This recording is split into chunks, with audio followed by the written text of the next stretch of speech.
এই কেমন মা নিজের শখ পূরণের জন্য 4 মাসের সন্তান বিক্রি করে দিলেন মাত্র 45,000 টাকায়। তারপর সে টাকায় কিনলেন নাকের নথ, পায়ের নুপুর, মোবাইল ফোন সহ নানা সাজ পোশাক। সামান্য টাকার বিনিময়ে নিজের নারী ছেঁড়া ধন তুলে দিলেন অন্যের হাতে। টাঙ্গাইলের মধুপুরে ঘটেছে এ অবিশ্বাস্য ঘটনা।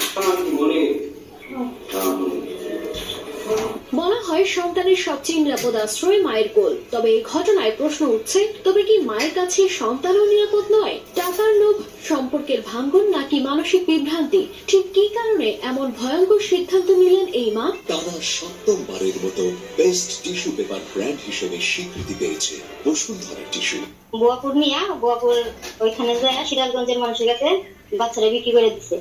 তারপরে 45,000 টাকা বিক্রি করছে। সেই টাকা দিয়ে নুপুর কিনছে, নাকফুল কিনছে, নতুন কাপড় চোপড় কিনছে, বোরখা কিনছে, তারপর নুপুর বানাইছে, মোবাইল কিনছে।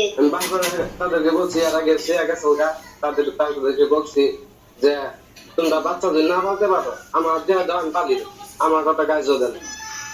এই গল্পের করে মেলা আবার সে গেছে। কারণ আমার বাইশটা যদি ফিরে আইসে আবার আমি নিজে কখনো করতে পারি না যে বাইশটা ফিরে আব, কারণ আমার বাইশটা আইসে, আমার বাইশটা আমার নিজে পুরান না গাওয়াকে। আমি মেয়েরা বিশ্বাস যারা যারা জড়িত আছে তাদের ব্যক্তি বিশ্বাসে। 2 বছর আগে রবিউল ইসলামের সঙ্গে ফেসবুক পরিচয় থেকে বিয়ে হয় লাবণী আক্তারের। সম্পর্কের টানাপোড়েনের মাঝেই 4 মাস আগে তাদের ঘরে জন্ম নেয় একটি পুত্র সন্তান। নাম রাখা হয় তামিম। তবে পারিবারিক জটিলতায় লাবণী ছেলেকে নিয়ে যান তার বোনের বাড়িতে। সেখান থেকেই শুরু হয় রহস্য।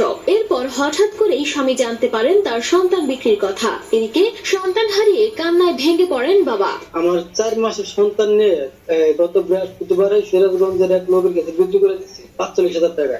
আমি আমার ওয়াইফের বিচার চাই যে এই ভুলটা কেমনে করলো, আর আমার বাচ্চা আমি ফেরত চাই।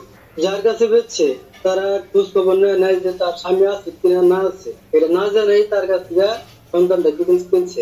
আমি তাদের বিচার চাই এবং যার মাধ্যমে তার বিচার চাই। সন্তান বিক্রির টাকায় লাবণী কিনেছেন মোবাইল, পায়ের নুপুর ও নাকের নথ। নিজের মুখেই স্বীকার করেছেন এসব কথা। আর এই ঘটনার পর পুরো এলাকায় ছড়িয়ে পড়ে চাঞ্চল্য। মানুষ ধিক্কার জানান, বিচার চান এমন মায়ের। মানুষ তো বাজারে বিক্রি করার জিনিস নেই। আমি এটুকু চাই যে শাস্তি হয়, যারা জড়িত তারা শাস্তি পায়। যে সন্তান বিক্রি করতে পারে, হ্যাঁ গুণা করতে পারে। আমি ওই মহিলার বিচার চাই, আমার বাঁচতে চাই। এদিকে অভিযোগ পাওয়ার পরই শিশুটিকে উদ্ধার করে পুলিশ। আমরা বাচ্চাটাকে উদ্ধার করছি।